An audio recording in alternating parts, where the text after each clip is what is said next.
Hello दोस्तों, welcome to the movie diaries. दोस्तों, आज की फिल्म है राइफलमैन। दोस्तों, रिपब्लिक ऑफ लातविया का नाम आपने ज़रूर सुना होगा।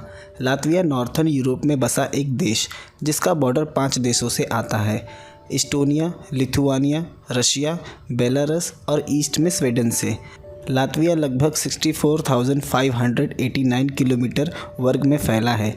पॉपुलेशन है 1.9 मिलियन, 19 लाख के आसपास। लातविया की राजधानी है रीगा, जो कि लातविया का सबसे बड़ा शहर भी है। लातविया हमेशा से रशियन रूल के अंडर रहा, पर वर्ल्ड वॉर 1 ने सब कुछ बदल दिया। वर्ल्ड वॉर 1 के दौरान लातविया जर्मन रूल के अंडर जाने लगा, जब रशिया ने भी अपने हाथ ऊपर कर लिए। लातविया हमेशा से स्वतंत्र राष्ट्र बन के रहना चाहता था। 1918 तक लातविया की अपनी कोई नेशनल आर्म्ड फोर्स नहीं थी, इसलिए वो अपना बचाव नहीं कर सकते थे। अब वहाँ के लोगों ने लातविया के लिए खुद हथियार उठाना उचित समझा। जिनके घर वर्ल्ड वॉर 1 में तबाह हो गए थे, तो उन्होंने रशियन आर्मी ज्वाइन कर ली। साल 1915 में उन्होंने अपनी लातवियन राइफलमैन ब्रिगेड आर्मी बनाई और रशियन के साथ मिलकर लड़ने का फ़ैसला किया। लातवियन राइफलमैन ब्रिगेड आर्मी, जिसमें कुल 8 डिवीज़न थे, हर जगह उन्होंने लड़कर जर्मन से जीत हासिल की। सबसे घातक लड़ाई हुई थी दौगवा और डेथ आइलैंड पर, जहां दोनों तरफ से भारी नुकसान हुआ। जैसे ही 1918 में वर्ल्ड वॉर ख़त्म हुआ, लातविया ने 18 नवंबर 1918 को अपनी आज़ादी की घोषणा कर दी। पर 1940 में वर्ल्ड वॉर 2 के शुरू होते ही फिर से एक बार वो जर्मन ऑक्यूपाइड हो गया और 1944 में सोवियत ऑक्यूपाइड हो गया। 1944 से लेकर 1991 तक लातविया सोवियत ऑक्यूपाइड रहा। जैसे ही 1991 में सोवियत ख़त्म हुआ, लातविया पूरी तरह से आज़ाद हो गया।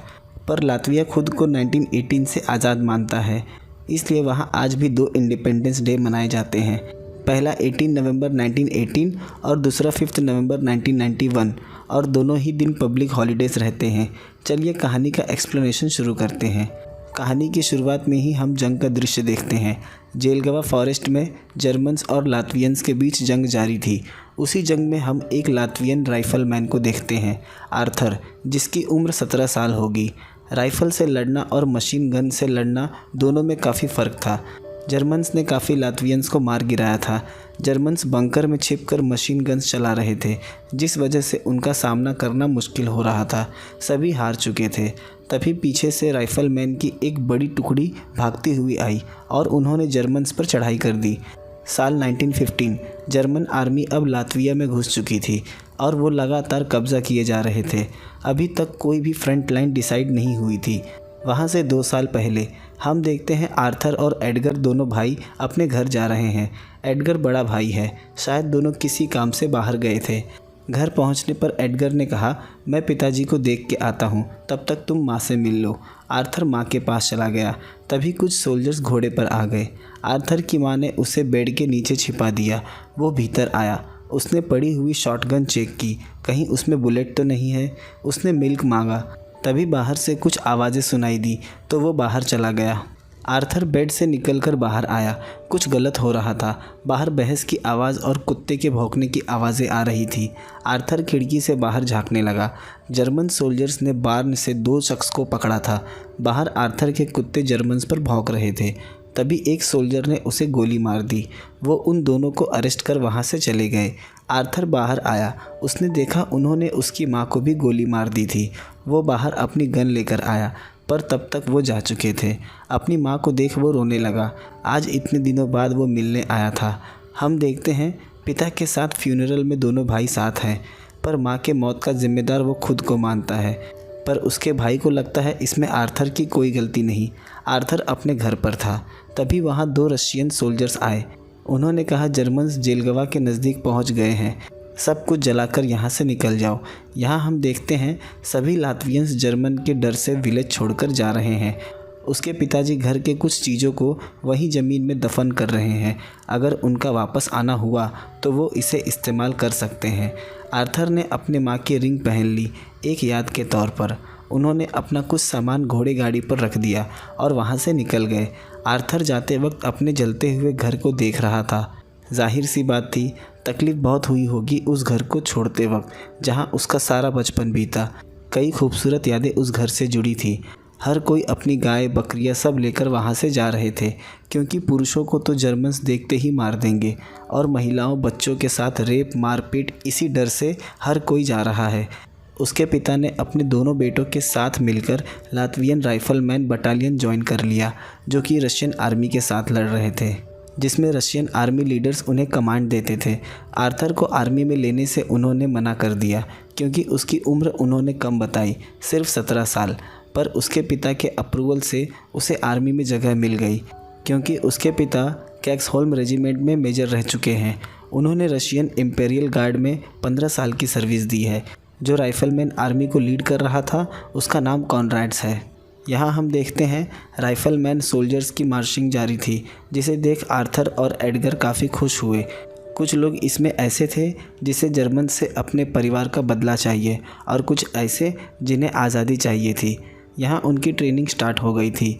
यहाँ भी उसके पिता को सभी का कमांडर बना दिया गया। वहाँ एक और शख्स है, स्पेल, एक और सोल्जर है, सला। ट्रेनिंग के दौरान सला और आर्थर काफ़ी मस्ती कर रहे थे, इसलिए उसके पिता ने उन्हें मार्चिंग पोजीशन पर खड़े रहने को कहा। वहाँ एक और सोल्जर है, मिकेल्सन। सभी ट्रेनिंग कर रहे थे। तभी वहाँ जर्मन प्लेन आकर बॉम्बिंग करने लगे। सभी जाकर छिप गए। दूसरे दिन सभी को सोल्जर के कपड़े और राइफ़ल दी जा रही थी, पर स्पेल ने शिकायत जताई कि उसके जूते काफ़ी छोटे हैं। आर्थर के पिता ने उसे कहा, अगर तुमने ये जूते नहीं लिए तो तुम जंग में नहीं जा सकते। स्पेल जूते लेकर वहाँ से चला गया। शायद बिना सॉक्स के जूते उसे फिट आ जाए। आर्थर जंग में जाने के लिए काफ़ी खुश दिखाई दे रहा था। यहाँ ट्रेनिंग ख़त्म हुई, अब वो जंग में जाने को तैयार थे। उनका हौसला बढ़ाने वहाँ रशियन कमांडर आया था। उसने बताया कि फ्रंट लाइन यहाँ से 40 किलोमीटर की दूरी पर है। हम 7 घंटे में वहाँ पहुँच जाएंगे। और वो सभी मार्चिंग करते हुए वहाँ से निकल पड़े। वो सभी ट्रेंच में हैं। स्पेल के पैर काफ़ी घायल हो गए थे, क्योंकि जूते काफ़ी छोटे हैं। सभी ट्रेंच में काफ़ी मस्ती कर रहे थे। तभी उस तरफ से लॉन्चर फायर हुआ। सभी नीचे बैठ गए। आर्थर के कानों से खून आने लगा। वो धमाका काफ़ी ज़ोरदार था। स्पेल के कानों से भी खून आ रहा था। आर्थर के पिता ने आकर सभी को तैयार किया कि वक्त आ गया है। सभी वहाँ से निकलकर जर्मन ट्रेंच की तरफ बढ़ने लगे, क्योंकि हर तरफ घना कोहरा था। इस वजह से जर्मन को सामने की कोई भी हलचल दिखाई नहीं देगी। फिर भी जर्मन अंधाधुंध फायरिंग कर रहे थे, जिसमें कई लोग मारे जा रहे थे। हम देखते हैं स्पिलवा की गोली लगने से मौत हो गई। स्पेल और आर्थर को ये देख काफ़ी दुख हुआ। उसके पिता ने उन्हें आगे बढ़ने को कहा, क्योंकि कोहरा हटने से पहले उन्हें ट्रेंच तक पहुंचना होगा। थोड़ी देर बाद उन्होंने ट्रेंच तक पहुंच सभी जर्मन्स को ख़त्म कर दिया। इसी दौरान आर्थर घायल हो गया। मिकेल्सन उसे किसी लड़की की तस्वीर दिखा रहा था, पर आर्थर को इसमें कोई रुचि नहीं, क्योंकि उसके सर का दर्द अभी कम नहीं हुआ। वहाँ से वो अपने कैंप की तरफ निकल गए, जहाँ हर किसी ने अपने राइफ़ल जमा कर दिए। पर आर्थर काफ़ी उदास है। ये जंग के पहले वाला आर्थर बिल्कुल नहीं लगता। शायद वो जंग के पीछे की असलियत को जान चुका है। रात उसने वहाँ लेटे हुए सोल्जर को देखा, जिन्हें नींद में दौरे पड़ रहे थे, जो उन्हें चैन से सोने नहीं दे रहा। दूसरे दिन सब वहाँ अपने अपने कपड़ों पर लगे खून के छींटों को साफ कर रहे थे। तभी वहाँ कॉनराड्स आ गया। उसके साथ एडगर और उसके पिता भी थे। कॉनराड्स ने आर्थर को जन्मदिन की बधाई दी, क्योंकि आज वो 17 साल का हो गया। रात हम देखते हैं वही कैंप में कुछ लड़कियां काम करती हैं, लोल्या और ओल्या। एडगर अपने भाई आर्थर को वहाँ ले गया। एडगर लोल्या को काफ़ी पसंद करता है। वहाँ ओल्या ने पूछा, तुम्हारा भाई इतना सीरियस क्यों है? जब उसने आर्थर से यही सवाल किया तो उसने मुस्कुरा दिया, जैसे वो हंसना भूल गया हो। वहाँ ओल्या ने उसकी कैप लेकर उसे सैल्यूट किया। दूसरे दिन हम देखते हैं सभी ट्रेंचेस में है। वहाँ एक सोल्जर ने अपना सर ऊपर उठाया, वैसे ही उसके सर में गोली लग गई। वो मर गया। सभी को पता चल गया कि यहाँ सावधानी कितनी ज़रूरी है। आर्थर के पिता ने पूछा, कौन सोल्जर्स को वॉलंटियर करेगा? स्पेल और आर्थर ने अपना हाथ ऊपर किया। उसके पिता काफ़ी सोच में पड़ गए, क्योंकि ये काफ़ी ख़तरनाक है। उन्हें छिपकर दुश्मन के ठिकाने तक जाना था और उसकी खबर बाकी के सोल्जर को देनी थी। आर्थर और स्पेल छिपकर वहां पहुंच गए। उन्होंने देखा एक सोल्जर मशीन गन लेकर बैठा था। उन्होंने उसे मार दिया, पर उसके हाथ से गन फायर हो गई।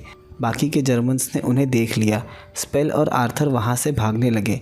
आर्थर को गोली लगी और वो वहीं गिर गया। स्पेल ने जाकर उसके पिता को खबर दी। उन्होंने आकर आर्थर को उठाया। उसके गर्दन में गोली लगी थी। ये देख उसके पिता की आंखें भर गई। किसी तरह वो आर्थर को लेकर कैंप गए। इलाज के लिए उसे हॉस्पिटल भेज दिया गया। वहाँ उसका इलाज हुआ। आर्थर को रिकवर करने में काफ़ी दिन लगने को थे। उसे अपने पिता का लेटर मिला। लेटर के शब्द कुछ इस तरह से थे, बेटा आर्थर, मेरे पैरों में दर्द है, पर तुम जिंदा हो, मुझे जानकर खुशी हुई। मैंने और 2 जर्मन्स को मार गिराया। इतनी ठंड है यहाँ कि घुटनों को जमा दे, पर मैं सिर्फ एडगर और तुम्हें ही याद करता हूँ। जब भी घर की याद आती है, दर्द बिल्कुल ख़त्म हो जाता है। उस लेटर को पढ़ वो काफ़ी भावुक हो गया। वहाँ एक नर्स है मर्था। उसके मना करने के बाद भी आर्थर स्मोकिंग कर रहा था। हॉस्पिटल में एडगर उससे मिलने आया। दोनों भाई में काफ़ी बातें हुई। कुछ दिनों में आर्थर ठीक हो गया। मर्था ने उसे कपड़े लाकर दिए। उसे अब फिर से जंग के लिए निकलना होगा। शायद वो मर्था को मन ही मन पसंद करने लगा था। आर्थर ने उससे माफ़ी मांगी कि उसे स्मोक नहीं करना चाहिए था। आर्थर के पूछने पर उसने बताया कि मेरे पिता और भाई जंग पर गए हैं। मैं फार्म को अकेले नहीं संभाल सकती, इसलिए मैं हॉस्पिटल में काम करती हूँ। वहाँ दोनों के बीच दोस्ती हो गई। साल 1916, द आइलैंड ऑफ डेथ। हम देखते हैं जर्मन्स ने अपने ही एक सोल्जर को पनिशमेंट के लिए ट्रेंच के ऊपर खड़ा किया था, पर लातवियंस ने उस पर अपनी गोलियां वेस्ट करने से मना कर दिया। वो जर्मन को कायर समझते हैं जो अपने सोल्जर को खुद नहीं मार सकते। यहाँ आर्थर उठकर अपने पिता के पास गया जो ट्रेंच के ऊपर जर्मन्स पर नज़र रखे हुए थे।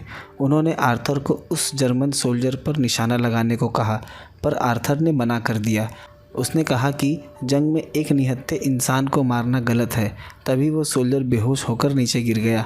उसके पिता ने कहा, अगर तुम्हारी माँ यहाँ होती तो उसे काफ़ी शर्मिंदगी होती। उसके पिता इमोशनल हो गए और माफ़ी मांगी कि उसने आर्थर को जंग में लाकर गलती की है। अगर आर्थर को यहाँ कुछ हो गया तो वो खुद को कभी माफ़ नहीं कर पाएंगे। उसके पिता अब तक 50 से भी ज़्यादा जर्मन्स को मार चुके हैं। दूसरे दिन सुबह ट्रेंच में कॉनराड्स आया।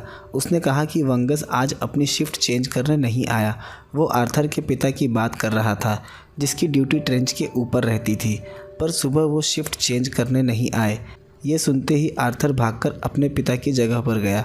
उसने देखा वहाँ से थोड़ी दूरी पर खून से सनी हुई उसके पिता की लाश पड़ी थी और एक जर्मन की लाश। रात वहाँ कोई जर्मन सोल्जर आ गया था जिससे लड़ते वक्त उसके पिता की मौत हो गई। ये देख आर्थर ज़ोर ज़ोर से रोने लगा। अब उसने अपने माता पिता दोनों को खो दिया था।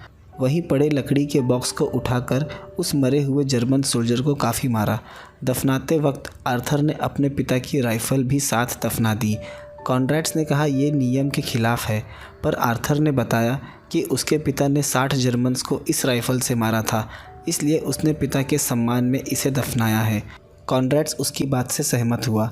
हम उसके बड़े भाई एडगर के चेहरे पर भी दुख साफ देख पाते हैं। क्रिसमस 1916। अब वो साइबेरियन 12th रेजिमेंट्स के साथ मिलकर जर्मन से लड़ने वाले थे।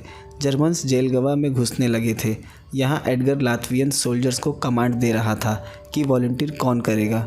इस बार फिर आर्थर सबसे आगे आ गया।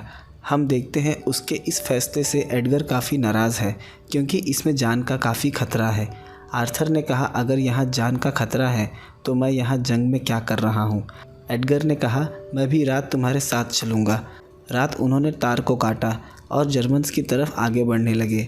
उन्होंने सोल्जर्स को लाइट की मदद से गाइड किया कि रास्ता बिल्कुल साफ़ है, वो सभी आगे बढ़ सकते हैं। पर जर्मन्स को उनकी खबर लग गई और गोलियां चलने लगी।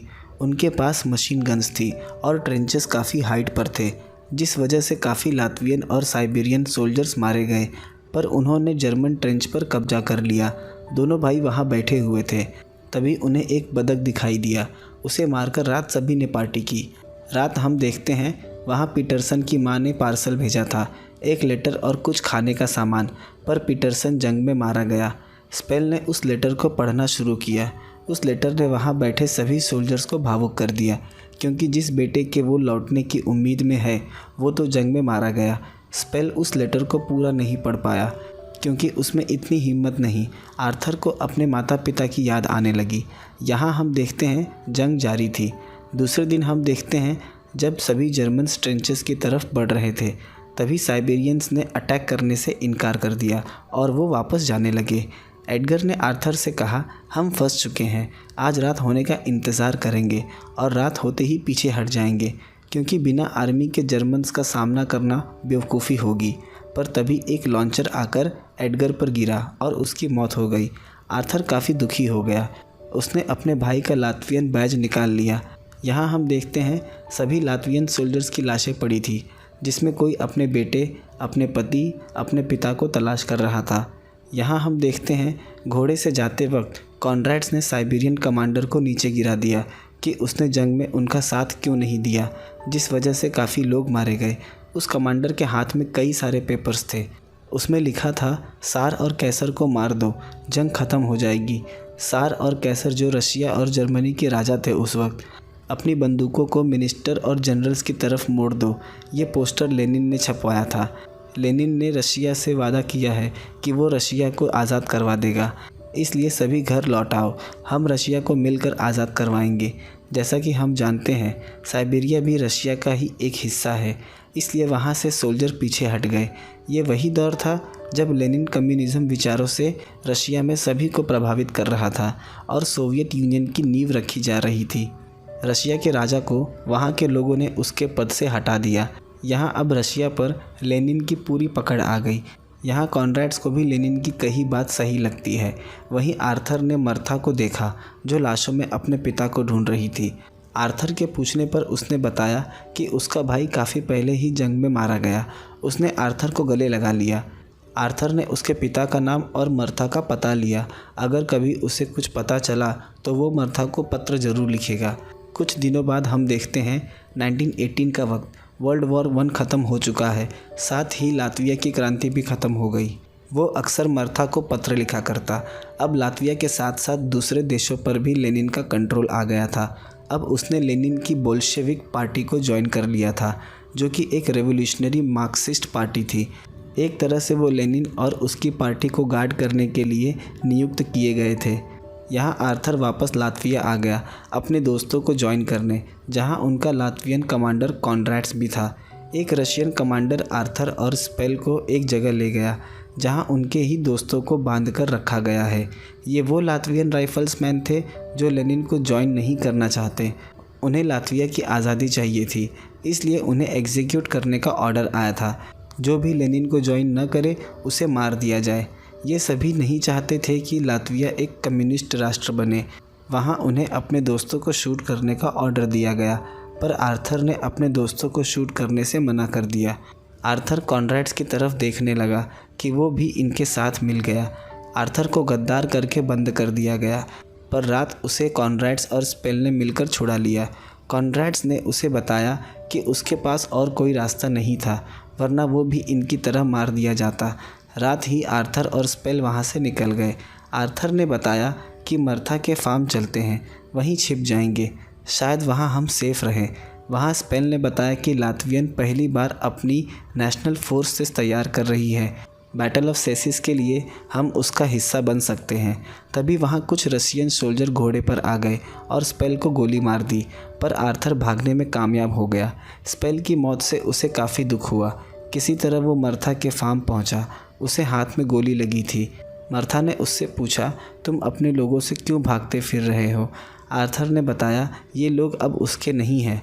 उसने उसके चोट को बांध दिया और फिर जाकर उसने मर्था के साथ मिलकर अपने दोस्त स्पेल को दफना दिया।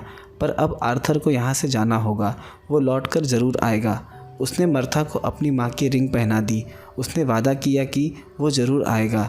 वहाँ से वो बैटल ऑफ सेसिस ज्वाइन करने चला गया, जिसमें 15 साल के लड़के शामिल थे, जिन्हें अभी तक बंदूक चलाना भी नहीं आता। यहाँ हम देखते हैं जंग के वक्त सेना उनकी तरफ बढ़ने लगी। यहाँ सभी हिम्मत हार चुके थे। आर्थर खड़ा हुआ। उसने उन्हें बताया कि डाउन रिलोड शूट, ठीक उसी तरह जैसे उसके पिता ट्रेनिंग दिया करते थे। इसी तरह उन्होंने आर्मी को पीछे भागने पर मजबूर कर दिया, पर आर्थर को गोली लग गई। आखिरी दृश्य में हम देखते हैं आर्थर अकेला खड़ा है और उसके पीछे से लातवियन आर्मी आ रही है। कहानी इसी दृश्य के साथ ख़त्म हो गई। दोस्तों, बैटल ऑफ सेसिस के बाद हज़ारों लातवियन लोगों ने नेशनल आर्म्ड फोर्सेस ज्वाइन किया। दोस्तों, क्या आपको लातविया के इस इतिहास के बारे में पता था? दोस्तों, रशिया में लेनिन कंट्रोल से पहले वहाँ रोमानो डायनास्टी का कंट्रोल था। वहाँ के राजा निकोलस II, जिसको 1917 में वहाँ की जनता ने गद्दी से ज़बरदस्ती हटा दिया। रोमानो डायनेस्टी ने लगभग 304 सालों तक रशिया पर हुकूमत की, 1613 से लेकर 1917 तक। 1917 के बाद का इतिहास तो आप सबको पता ही होगा। रशिया में कम्युनिज़्म ने अपनी पकड़ कैसे बनाई और सोवियत यूनियन का निर्माण कैसे हुआ। लेनिन और उसके बाद वर्ल्ड वॉर 2 में स्टालिन का दबदबा रशिया में किस तरह से था और 1991 में जाकर सोवियत टूटा। सोवियत के टूटने पर सभी देशों ने अपनी इंडिपेंडेंस डिक्लेयर कर दी। 1991 से पहले जितने भी यूरोप के देश सोवियत का हिस्सा थे, उसमें से कई देश अपनी इंडिपेंडेंस साल में 2 बार मनाते हैं। दोस्तों, आज के लिए बस इतना ही। अगर कहानी पसंद आई हो तो वीडियो को लाइक शेयर ज़रूर कर दें और चैनल को सब्सक्राइब करना ना भूलें। मिलते हैं अगले वीडियो में एक नए एक्सप्लेनेशन के साथ।